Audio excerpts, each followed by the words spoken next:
Video को like करें, हमारे चैनल को सब्सक्राइब कर बेल आइकन जरूर प्रेस करें। Hello everyone, welcome you to V2M classes. तो टार्गेट ओएसटीटी ପାଇଁ କ୍ଲାସ୍ ଚାଲୁଅଛି। ଆଜି ହେଉଛି କ୍ଲାସ୍ 38। ଆପଣଙ୍କର କଣ୍ଟେଣ୍ଟ ହେଉଛି ପ୍ରୋଗ୍ରାମ ଅଫ୍ ଆକ୍ସନ୍ ପିଓଏ। ତ ଆପଣଙ୍କର ଯଦି ଚ୍ୟାନେଲକୁ ପ୍ରଥମ ଥର ଆପଣ ଭିଜିଟ୍ କରୁଥିବେ ତାହେଲେ ଆପଣ ସବସ୍କ୍ରାଇବ୍ କରିନେବେ ଆଉ ବେଲ୍ ଆଇକନ୍ ପ୍ରେସ୍ କରିଦେବେ ଆଉ ଯେକୌଣସି ନୂଆ ଭିଡ଼ିଓ ଅପଲୋଡ଼ ହେଉଛି ଆପଣ ସର୍ବପ୍ରଥମେ ପାଇପାରିବେ। ଆପଣ ଯଦି ପୂର୍ବ କ୍ଲାସ୍ ଗୁଡ଼ିକ କରିବା ପାଇଁ ଚାହୁଁଛନ୍ତି ତାହେଲେ ପ୍ଲେଲିଷ୍ଟକୁ ଯିବେ, ଚ୍ୟାନେଲର ପ୍ଲେଲିଷ୍ଟକୁ pedagogy classes for the OTET OSSTET CTET. ତ ଆପଣ କ୍ଲାସ୍ ଯାଇକି ଆପଣ ପୂର୍ବ କ୍ଲାସ୍ ଗୁଡ଼ିକ ଆପଣ ଆରାମସେ କରିପାରିବେ। ତ ପ୍ରୋଗ୍ରାମ ଅଫ୍ ଆକ୍ସନ୍ ପିଓଏ 1992 ବିଷୟରେ ଆମେ ଜାଣିବା। ଦେଖନ୍ତୁ, ଯେତେବେଳେ ଆପଣଙ୍କର ନ୍ୟୁ ଏଜୁକେସନ୍ ପଲିସି ଆସିଥିଲା 1968, ସେଟା କାର୍ଯ୍ୟକାରୀ ଭଲ ଭାବରେ ହେଇପାରିନଥିଲା। ତାପରେ ପୁଣି ଆପଣଙ୍କର 1986ରେ ପୁଣି ଆପଣଙ୍କର ରାଜୀବ ଗାନ୍ଧୀ ସମୟରେ ଆପଣଙ୍କର ଏଇ ଏଜୁକେସନ୍ ପଲିସିକୁ ଲାଗୁ କରାଯାଇଥିଲା, ଯୋଉଟା ପୂର୍ବ କ୍ଲାସ୍‌ରେ ମୁଁ ଡିସ୍କସ୍ କରିଛି। ସେଟା ବି ଭଲ ଭାବରେ ଲାଗୁ ହେଇପାରିଲାନି।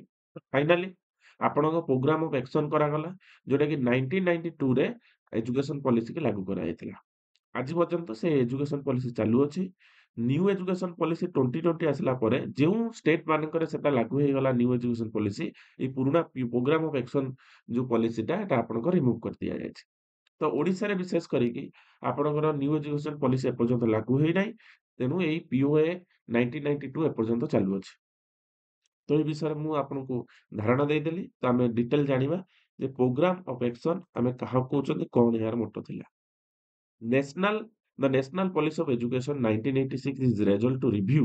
ୟାର ରିଭ୍ୟୁ କରାଯାଇଥିଲା। ଯୋଉ 1986ର ରିଭ୍ୟୁ କରାଯାଇଥିଲା, which was the discussed and adopted during the budget session 1985ରେ ତାକୁ ଆଡପ୍ଟ କରାଯାଇଥିଲା, when Rajiv Gandhi was the prime minister India. ଯେତେବେଳେ ରାଜୀବ ଗାନ୍ଧୀ ଥିଲେ prime minister of India. Again, committee was set up under the chairmanship of Acharya Ramamurthy in May 1990 ରେ ଗୋଟେ କଣ ବସିଲା committee ବସିଲା କା ଅଣ୍ଡରରେ ନା Acharya Ramamurti to review the NEP କୁ ରିଭ୍ୟୁ କରିବା ପାଇଁ, to make the recommendation for its modification, ତାର ମଡିଫିକେସନ ପାଇଁ। The central advisory board of education CABE ଯାକୁ ଆମେ କହୁଛନ୍ତି, ସେଟଅପ୍ ଏ କମିଟି, ଗୋଟେ କମିଟି ସେଟଅପ୍ କଲେ ଜୁଲାଇ 1991ରେ under the chairmanship of Shri N Janardhana Reddy. ମନେ ରଖିଥିବେ, ଜନାର୍ଦ୍ଦନ ରେଡ୍ଡି ଅଣ୍ଡରରେ ଗୋଟେ କମିଟି ବସିଲା, ଯିଏକି ଚିଫ୍ ମିନିଷ୍ଟର ଥିଲେ ସେ ସମୟରେ ଆନ୍ଧ୍ରପ୍ରଦେଶର। ସେ ପୂର୍ବରୁ ଚିଫ୍ ମିନିଷ୍ଟର ବି ଥିଲେ। ତ consider some modification of NEP and taking into the consideration reporting Ramamurti committee, ଯୋଉଟା କୁହାଗଲା କଣ, ରାମମୂର୍ତ୍ତି କମିଟିକୁ କନସିଡର କରାଗଲା ବା ତାକୁ ସହଯୋଗ କରାଗଲା। This committee submitted report, its report January 1992ରେ ଗୋଟେ ରିପୋର୍ଟ ସବମିଟ କଲା, which known as national programme of action, ଯାହାକୁ କୁହାଗଲା ନ୍ୟାସନାଲ ପ୍ରୋଗ୍ରାମ ଅଫ୍ ଆକ୍ସନ୍ ବା POA 1992। This policy aim to promote the national progress, sense of common citizen, cultural and national integration କ୍ଷେତ୍ରରେ କାମ କଲା ଆଉ ଏଜୁକେସନକୁ ଆଗକୁ ନେବା ପାଇଁ କାମ କଲା। ରେକମେଣ୍ଡେସନ, ଏଇ ଏନ୍ଇପିରେ କଣ ରେକମେଣ୍ଡେସନ ଦିଆଯାଇଥିଲା ଏଇ ରାମମୂର୍ତ୍ତି କମିଟିରେ? ତ ଆପଣ ମନେ କରନ୍ତୁ ଏଇ ପିଓଏଟା କାହା କମିଟି ଥିଲା, କିଏ ଏଥିରେ ଅଂଶଗ୍ରହଣ କରିଥିଲେ, କିଏ ସପୋର୍ଟ ଦେଇଥିଲେ, ତ ଏଇ ସବୁ ବିଷୟରେ ଆପଣ କ୍ୱେଶ୍ଚିନ୍ ଆସେ। ତ ରେକମେଣ୍ଡେସନ ଦିଆଯାଇଥିଲା, ଯୋଉଟା କି early child care and education ଉପରେ, ଯେ ଯେପରି ପିଲାମାନଙ୍କୁ ଆର୍ଲି ଚାଇଲ୍ଡ କେୟାର ଏଜୁକେସନ ମିଳିବା ଦରକାର, ଯୋଉଠି କିଣ୍ଡର ଗାର୍ଡେନ ଏଜୁକେସନ ମିଳିବା ଦରକାର, ଏଇ ଯୋଉ ଆପଣଙ୍କର ପ୍ରି ସ୍କୁଲ ଏଜୁକେସନ ମିଳିବା ଦରକାର। ତାପରେ ହଉଛି work on the elementary education ଉପରେ କାମ କରାଯାଇଥିଲା। Non formal education operation blackboard, non formal education ଉପରେ ବି କାମ କରାଯାଇଥିଲା, ହେଲା। ତାପରେ ହଉଛି ଅପରେସନ ବ୍ଲାକବୋର୍ଡ ଉପରେ କାମ କରାଯାଇଥିଲା। ଅପରେସନ ବ୍ଲାକବୋର୍ଡ ମାନେ କଣ, ନା ସେତେବେଳେ ସ୍କୁଲ ମାନଙ୍କର ଆଶାପତ୍ର ବା ସ୍କୁଲ ମାନଙ୍କର ଯୋଉ ରିସୋର୍ସେସ୍ ଦରକାର, ତ ସେଗୁଡା ଗୋଟେ ଅପରେସନ ବ୍ଲାକବୋର୍ଡ ତରଫରୁ ସେଟା ସେଇ ସ୍କିମଟା ଲଞ୍ଚ କରାଯାଇଥିଲା। ତାପରେ ବି ଏଜୁକେସନ ପଲିସି କାମ କରୁଥିଲା। Works on secondary education, Navodaya ବିଦ୍ୟାଳୟ ଉପରେ କାମ କରିଥିଲା। ଭୋକେସନାଲାଇଜ ଅଫ୍ ଏଜୁକେସନ ଉପରେ ବି କାମ କରିଛି। ଧନ୍ଦାମୂଳକ ଶିକ୍ଷା ଯୋଉଟାକି ଆମେ କହୁଛନ୍ତି, ପିଲାମାନଙ୍କୁ ବୃତ୍ତିଗତ ଶିକ୍ଷା ଦବା।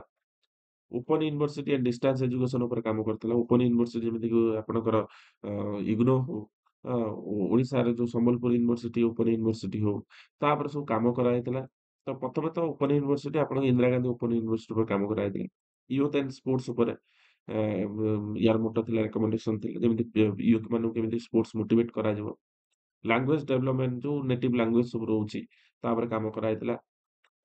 ମିଡିଆ ଆଣ୍ଡ ଏଜୁକେସନାଲ ଟେକ୍ନୋଲୋଜି, ତ ମିଡିଆ ଯୋଉ ଆପଣଙ୍କର ଯୋଉଠି ଆମେ କହୁଛନ୍ତି କଣ, ମାସ୍ ମିଡିଆ କ୍ଷେତ୍ରରେ ଏ ଏଇ ପଲିସି ବା ଏଇ ଏଜୁକେସନ ପଲିସି କାମ କରିଥିଲା ଆଉ ଏଜୁକେସନାଲ ଟେକ୍ନୋଲୋଜି କିପରି ଆମେ ଆଇସିଟି ମାଧ୍ୟମରେ ବା ବିଭିନ୍ନ ଟେକ୍ନୋଲୋଜି ଉପକରଣ ସାହାଯ୍ୟରେ ପିଲାମାନଙ୍କୁ ପଢେଇବା ତା ଉପରେ କାମ କରିଥିଲା। ଟିଚର ଇନ୍ ଦି ଟ୍ରେନିଂ ଉପରେ କାମ କରିଥିଲା। Management of different educational system ଉପରେ ବି କାମ କରିଥିଲା। ତ ଇଏ ସବୁ ଡିଟେଲ୍ସ ହଉଛି ଏଇ ଏଜୁକେସନ ପଲିସିର ମୋଟୋ। ତ ଆଶା କରୁଛି ଏଇ କ୍ଲାସଟିକୁ ଆପଣ ଆରାମସେ ବୁଝିପାରିଥିବେ।